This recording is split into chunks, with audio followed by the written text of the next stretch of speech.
Multiple issues جو ہیں یہاں پر ڈسکس ہوئے ہیں اور اس میں ایس پی آر کی فیصلے کا جو ہے یہ جوڈس ہے جب فیصلہ سنائے گی تو اس پہ بتایا جائے گا، اس پہ انتظار کیا جائے اور اس میں انصاف کے جو ہیں وہ مکمل جو ہیں وہ کیے جا رہے ہیں۔ ایک لیگل پروسیس ہے جسے فالو کیا جا رہا ہے اور اس حوالے سے جو قیاس رائیاں ہیں اس سے گریز کیا جائے۔ اور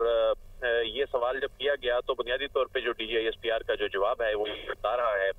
کہ جو ایک ڈیو پروسیس ہے وہ چونکہ مکمل ہونا ہے۔ اس سے پہلے ہم نے دیکھا کہ جو سوشل میڈیا پہ خاص طور پہ اس حوالے سے بہت سی قیاسیاں وہ ہو رہی تھی کہ یہ کنکلوڈ ہو چکا ہے اور کوئی فیصلہ سنایا جا D I S P R نے کلیئر کر دیا ہے کہ اس حوالے سے ہے اور اس پہ مکمل ہو گئے۔ D I S P R نے جو آئی بی اوز ملک بھر میں جو جاری ہیں اور دہشت گردی کے خلاف جو آپریشن جاری ہیں ان سے متعلق وہ بھی سامنے رکھے اور انہوں نے بتایا کہ جنوری 2025 سے لے کر اب تک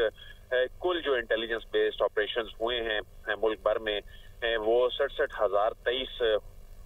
جو سب سے زیادہ جو انٹیلیجنس بیسڈ وہ 53,000 بلوچستان میں ہوئے ہیں اور 12,857 جو ہیں وہ کے پی کے میں ہوئے ہیں۔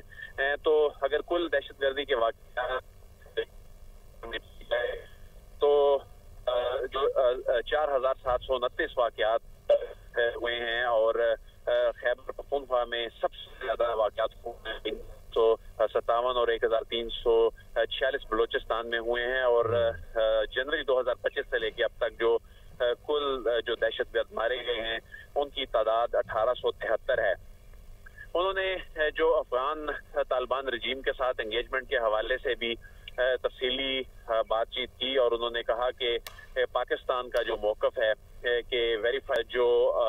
ایک میکنزم جو ہے وہ بنایا جائے اور اس میں اگر تھرڈ پارٹی یہ ویریفائیبل جو میکنزم ہے یہ لے کر چلنا چاہتی ہے تو ہم اس کے لیے بھی تیار ہیں۔ پاکستان کی جو ڈیمانڈ ہے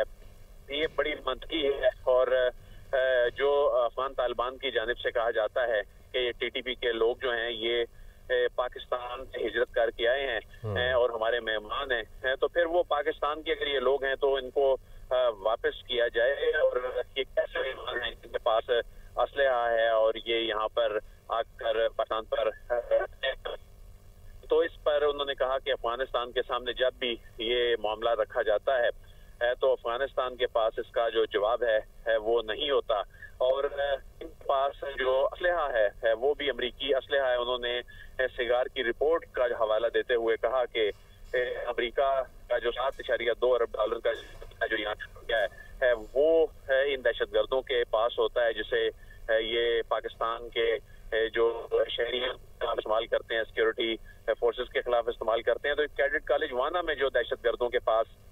گیا تھا اور اس کے علاوہ بارڈر مینجمنٹ کے حوالے سے انہوں نے کہا کہ حالیہ دنوں میں دیکھا گیا کہ کچھ لوگوں کی جانب سے بارڈر مینجمنٹ کے معاملے پہ تنقید جو ہے وہ کی گئی اور بیانیہ بنایا جاتا ہے کہ بارڈر پہ تو فوج اور ایف سی جو ہے وہ کھڑی ہوتی ہے تو یہ اسمگلنگ جو ہے یہ پھر کیسے اور کیوں ہوتی ہے اور اس میں انہوں نے بتایا کہ خیبر پختونخوا ٹھیک ہے۔ اچھا عادل، میں آپ سے جاننا چاہوں گا، D G I S P R نے تو مجموعی صورتحال سے متعلق بریف کیا، صحافیوں کو فیض حمید کیس سے متعلق، پھر بارڈر سیکیورٹی سے متعلق، افغانستان کے معاملے سے متعلق۔ آپ سے بھی یہ جاننا چاہوں گا یہ جو فیض حمید کیس ہے اس سے متعلق کیا کوئی ٹائم لائن دی گئی ہے؟ اس کیس کا جو حتمی فیصلہ ہے یا کوئی مدت بتائی گئی ہے؟ تفصیلاً اس متعلق کوئی بات کی ہے صحافیوں سے اس کیس سے متعلق؟ بنیادی طور پہ آج اس معاملے پہ ڈی ایس پی آر کی جانب سے بڑی کلیئرٹی دی تقاضے پورے ہونے ہیں۔ جب اس میں کورٹ مارشل آغاز ہوا تھا اور باقاعدہ آئی ایس پی آر کی جانب سے اس وقت یہ اناؤنس کیا گیا تھا اور فیض حمید کی جو گرفتاری کا جو معاملہ تھا لیے جانے کا جو معاملہ تھا اس وقت بھی پراپر اناؤنس کرنے کے بعد یہ بتایا گیا تھا کہ جب اس طرح کے ایویڈنس جو ہیں وہ